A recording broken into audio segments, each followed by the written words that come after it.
So let's begin our third part in the human evolution lecture. So again, remember what we talked about in the first two parts.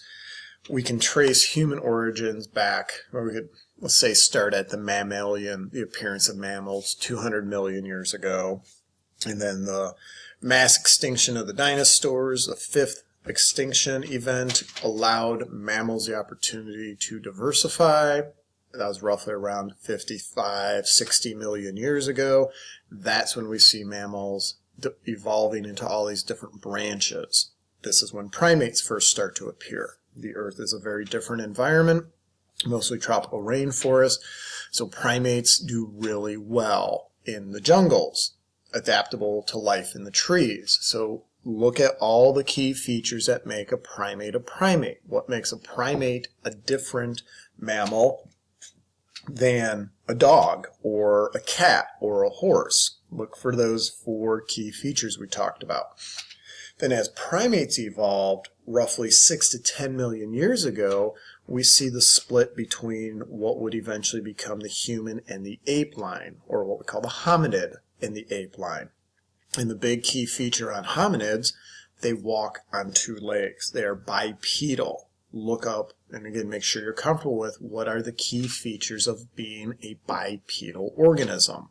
You know, how do we know if we're looking at a fossil, a bunch of bones, partial bones, etc., that that organism was bipedal and a mammal? What are the key traits and the key features? And then, as I showed you guys with the Smithsonian site, there's plenty of others out there, Museum of Natural History, etc., some great sources that have big, full, robust human evolution trees. I'm only covering a few of the key players in the game, if we want to call them that, or the key species. We talked about Australopithecus afarensis. Lucy, that species, she was bipedal. Her species walked on two legs. They're bipedal, which is why they go into the hominid line. So it's thought Lucy's species gave rise to several other branches of hominids during this 3 million, 2 million year ago time period. One of the lines is thought that is possibly branched from Australopithecus afarensis is the genus Homo and Homo habilis. Okay, so Homo habilis geographically overlaps Australopithecus afarensis, time-wise overlaps. We can't do molecular analysis because we only have fossils, but anatomically there's an overlap, so it's thought possibly afarensis is a strong contender for the ancestor of genus Homo species habilis. Now, habilis is the oldest known member of the genus Homo. At this point, we don't know of anything older. We could find it in the future, but currently, this is our oldest genus Homo species. Okay, Eastern Southern Africa, they were around for about 1 million years. So they're overlapping with Australopithecus afarensis, the Australopithecus robustus, the Australopithecus africanus, all these other species. There's a lot of overlap, geographical overlap, time overlap, anatomical similarities. So they're competing species. They're going to try to all access similar resources in generally the same environment, so there's a lot of competition. Competition drives evolution.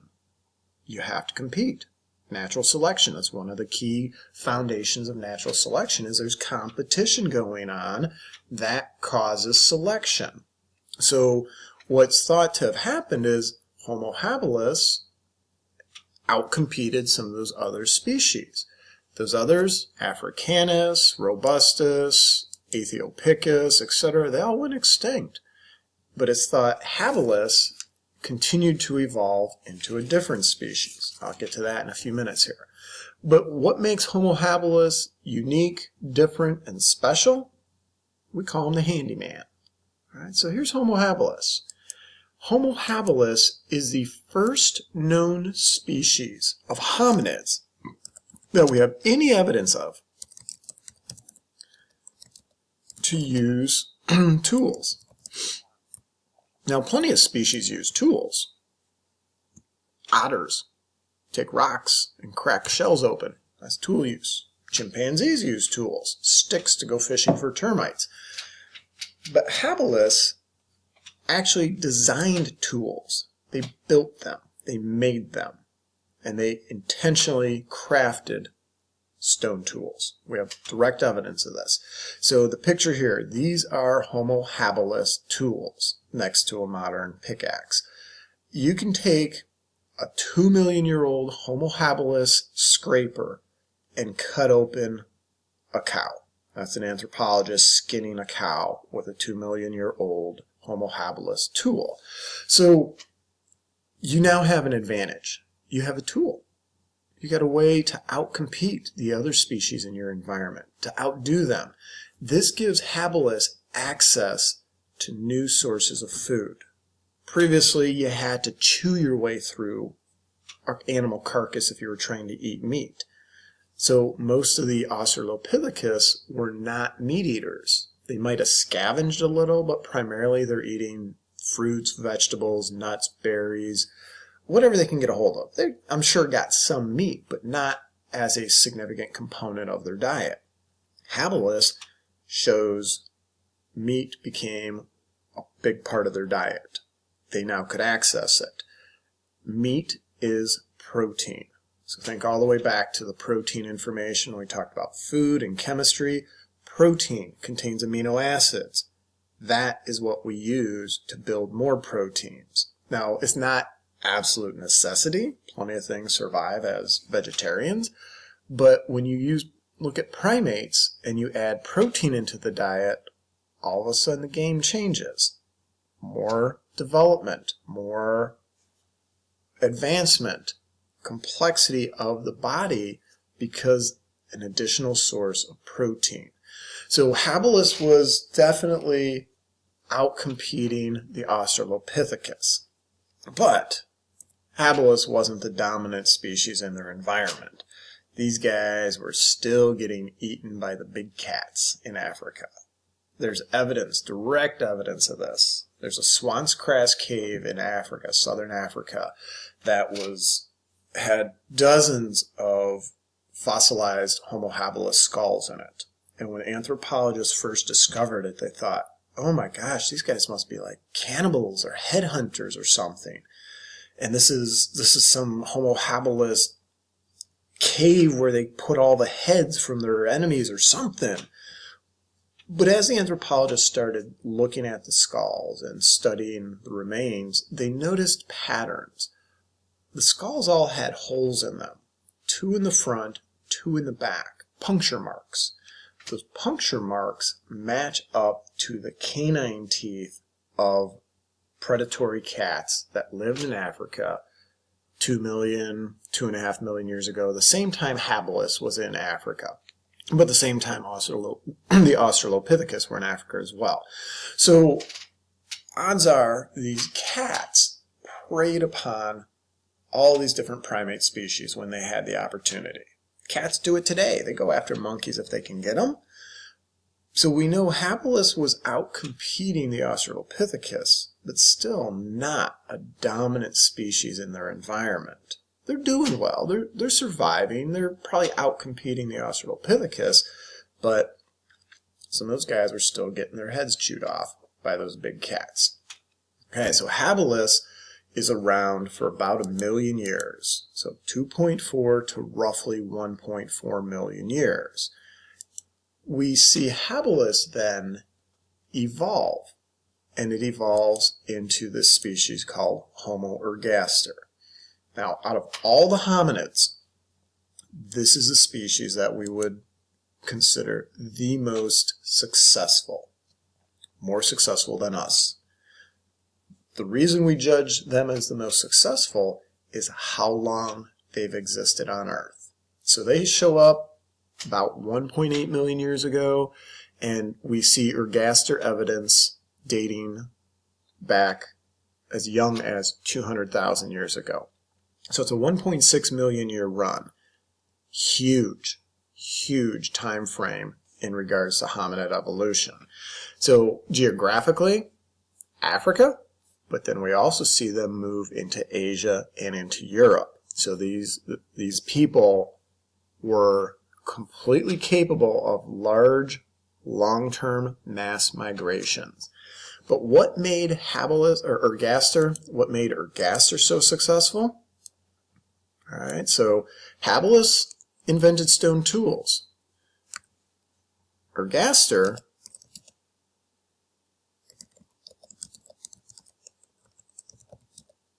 was the first hominid to use and control fire. That's their big key to success. Fire. We take it for granted. I turn the furnace on in the winter. No big deal. Light a fire in the fireplace. No big deal. But consider if you're living in Africa 2 million years ago, you're getting eaten by the big cats.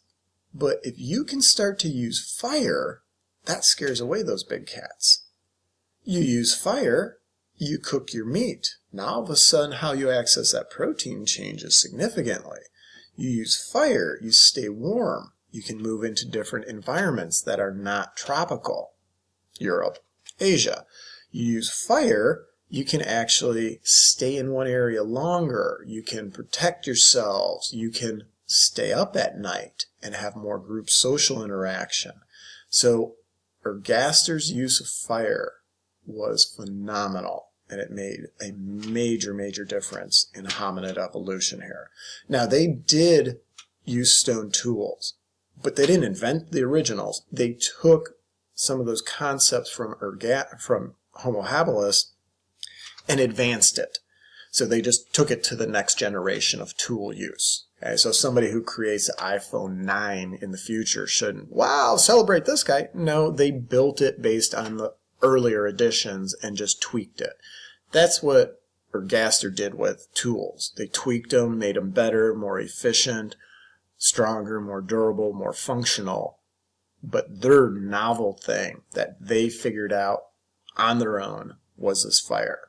Like I said, major, major significance in hominid evolution. All right, so when we look at Ergaster, massive range, entire continent of Africa, into Europe, into Asia, spread all the way down into the Philippines and these areas here. So they migrated across large parts of our planet. Very, very, very successful species. So 1.86 million year existence. And what we see in Africa, Homo ergaster evolves into Homo sapiens in Africa. So the populations of ergaster that are living in Africa 1.4, 1.2, 1 million years ago, etc., those populations, those are the ones that evolve into Homo sapiens. Homo sapiens then migrated out and went into Europe and Asia and all over Africa, again, following basically the previous footsteps of Homo ergaster. So they are the direct ancestors to Homo sapiens. Now, it's thought the ergasters that went into Asia, it's thought they evolved into Homo erectus in Asia. Different environment than Africa. Different predators, different climate, different everything, different evolutionary direction. And it's thought that ergasters that went into Europe, they evolved into the Neanderthals, Homo neanderthalensis. Different environment, ice age, cold, different food, different predators, etc. So you adapt and evolve differently. So it's thought, this is also why we look at ergaster and go, man, these guys are so successful. It's thought they gave rise to 3 different species: Homo sapiens, Homo erectus, and Neanderthals. That's what conventional wisdom thought. But recently, fairly recently, in the last about 10, 12 years, we discovered a little bit of a surprise about Homo ergaster. So we'll take a look at that in our next lecture. We'll take a look at the evolution of ergaster into erectus, Neanderthals, sapiens, and our little surprise.